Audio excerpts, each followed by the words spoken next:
اللہ تبارک و تعالیٰ جگہ جگہ قرآن کریم میں یہ توجہ دلاتے ہیں کہ جو بندہ جو ہے وہ اس بات کو ہر آن مستحضر رکھے کہ یہ دنیا میری آخری منزل نہیں ہے. دنیا جو ہے وہ ایک سفر ہے اور ایک عارضی قیام ہے دنیا کے اندر. آپ ذرا یہ دیکھو کہ ہر انسان کے ساتھ یہ واقعہ پیش آتا ہے کہ وہ پیدا ہوتا ہے، بچہ ہوتا ہے، جوان ہوتا ہے، بوڑھا ہوتا ہے اور بالآخر دنیا سے رخصت ہو جاتا ہے.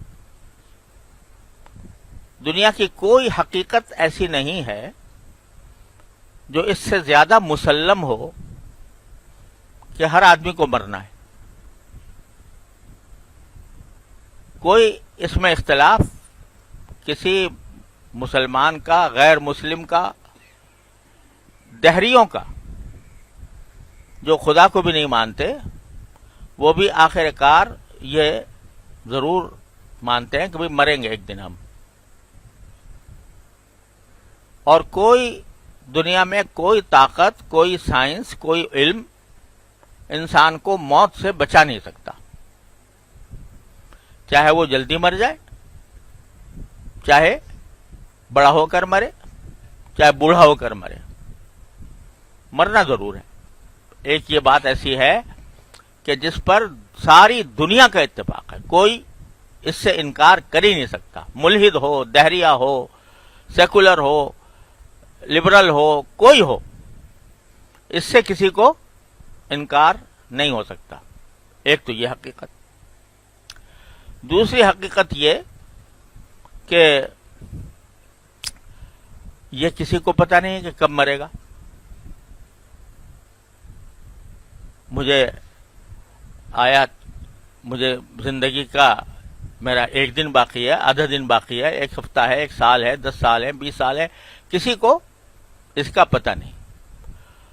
کوئی سائنس پتہ نہیں لگا سکتی کہ یہ آدمی کب مرے گا. بیٹھے بیٹھے چل پڑا.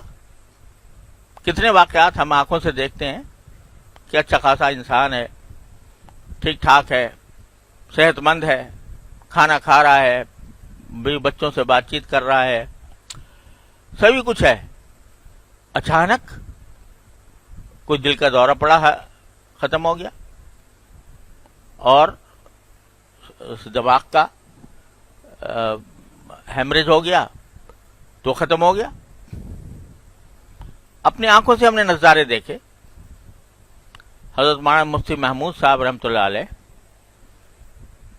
جو مشہور عالم ہیں اور بڑے شہرت اللہ تعالیٰ نے ان کو دی اور بڑا کام کیا انہوں نے.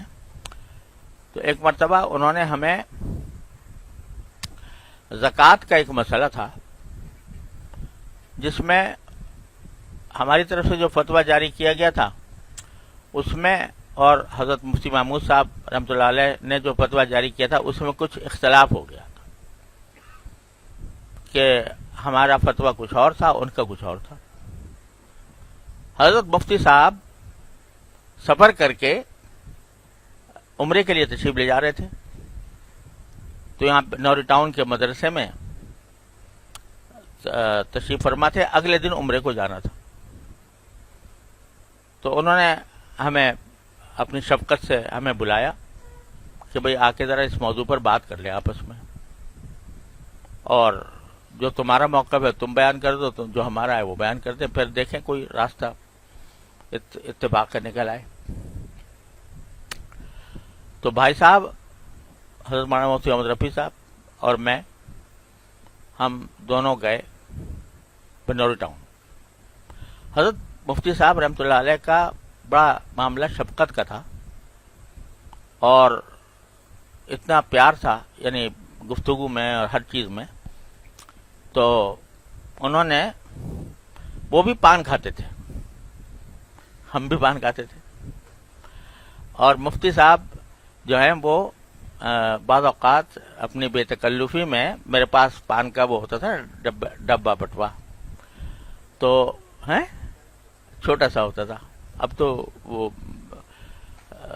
کم ہو گیا معاملہ، پہلے تو بہت کھاتا تھا میں، تو اس وجہ سے اس میں رکھ کے لے جاتا تھا کہیں جانا ہوتا تھا تو حضرت مفتی صاحب کی عادت تھی، یعنی شفقت کی وجہ سے، کہ خود ہی ہاتھ بڑھا کر وہ بٹوا لے لیتے تھے، کہا بھائی پان کھائیں گے تمہارا.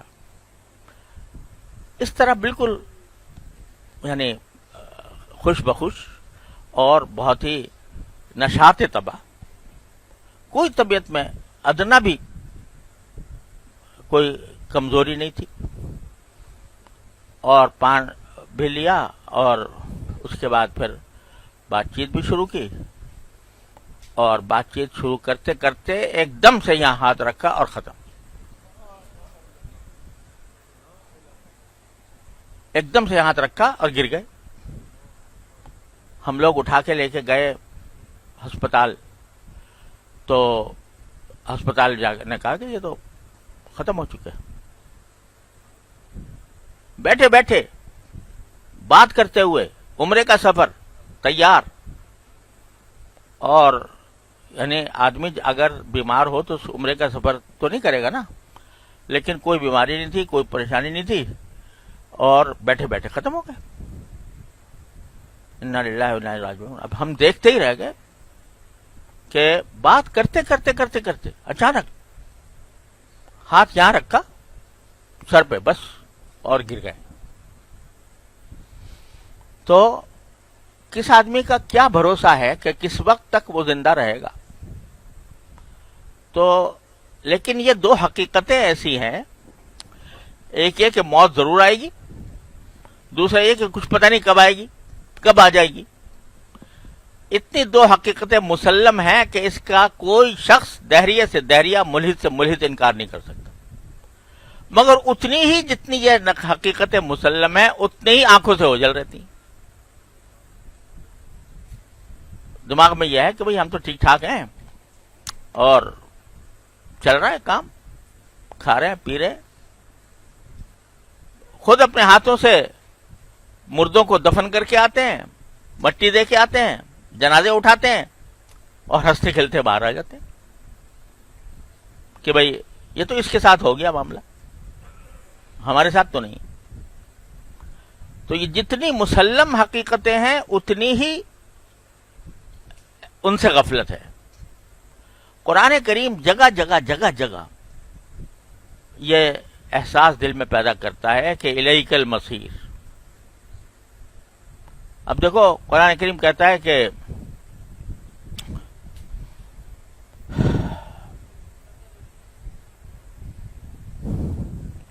سورہ ملک کا جو دوسرا رکوع ہے وہ کیسے شروع ہوتا ہے؟ وَالَّذِي جَعَلَ لَكُمُ الْأَرْضَ ذَلُولًا فَامْشُوا فِي مَنَاكِبِهَا وَكُلُوا مِن رِزْقِهِ وَإِلَيْهِ النُّشُورُ. کہ کیا کہتا ہے کہ اللہ تعالیٰ نے تمہارے لیے زمین کو رام کر دیا ہے، جہاں سے چاہو جاؤ. فَامْشُوا فِي مَنَاكِبِهَا، اس کے اطراف میں چلتے پھرتے رہو. وَكُلُوا مِن رِزْقِهِ، اور اس نے جو رزق وہاں پر پیدا کیا وہ کھاتے رہو، چلے جاؤ. یعنی کھلی اجازت کہ بھئی اپنا رزق حاصل کرنے کے لیے، رزق حلال حاصل کرنے کے لیے دنیا بھر میں پھرو. فَامْشُوا فِي مَنَاكِبِهَا وَكُلُوا مِن رِزْقِهِ. جو لوگ سفر کرتے ہیں، دوسرے ملکوں میں جاتے ہیں اللہ تعالیٰ کا رزق تلاش کرنے کے لیے، کوئی ممانعت نہیں. يَضْرِبُونَ فِي الْأَرْضِ يَبْتَغُونَ مِن فَضْلِ اللَّهِ، زمین میں سفر کرتے ہیں اور اللہ کا فضل تلاش کرتے ہیں، یعنی رزق تلاش کرتے ہیں. تو کلوا من رزقہ، کھاؤ، لیکن ہر وقت یاد رکھنا وَإِلَيْهِ النُّشُورُ، آخر میں جانا اللہ ہی کے پاس ہے. لہذا تمہاری چلت پھرت، تمہاری سفر، تمہارے نقل و حرکت، یہ سب تمہیں ہم نے جائز کر دی ہے، جائز حدود کے اندر رہ کر وہ سب کرتے رہو. لیکن یہ مت بھولنا کہ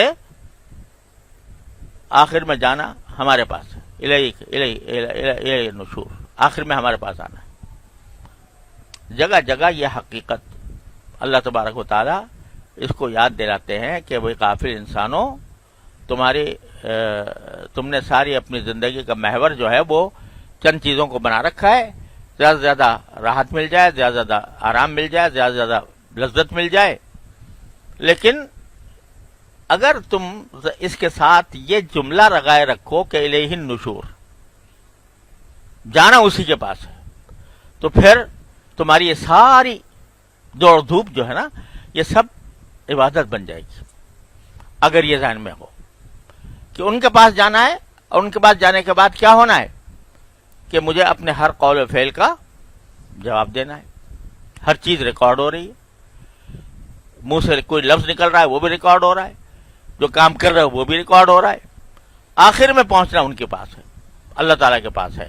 یہ احساس پیدا کرنے کے لیے اللہ تبارک و تعالیٰ جا بجا قرآن کریم بھرا ہوا ہے اس سے، کہ اس لیے تاکہ غافل انسان اس سے غفلت نہ برتے، اپنی موت سے غفلت نہ برتے، موت کے بعد آنے والے حالات سے غفلت نہ برتے، کیا ہونے والا ہے میرے ساتھ اس کا۔ حضرت مولانا رومی فرماتے ہیں کہ جانے جملہ علمہا اینستوئیں، جانے جملہ علمہا اینستوئیں کہ بدانی من کے اندر یوم الدین، کہ سارے علوم کی جو جان ہے، جتنے علوم دنیا کے دین کے جتنے علوم ہیں ان سب کی جان یہ ہے، صرف یہی ہے، اینستوئیں، بس یہی ہے، کیا کہ تمہیں یہ پتا ہو کہ میں آخر میں جب اللہ کے پاس پہنچوں گا تو میرا کیا حشر بننے والا ہے۔ یہ احساس ہے جو پیدا کرنا مقصود ہے، موت کو نہ بھولو۔ اکثروا ذکر حازم اللذات، نبی کریم صلی اللہ علیہ وسلم نے ارشاد فرمایا کہ اس چیز کو کثرت سے یاد رکھو جو ساری لذتوں کو ختم کرنے والی ہے۔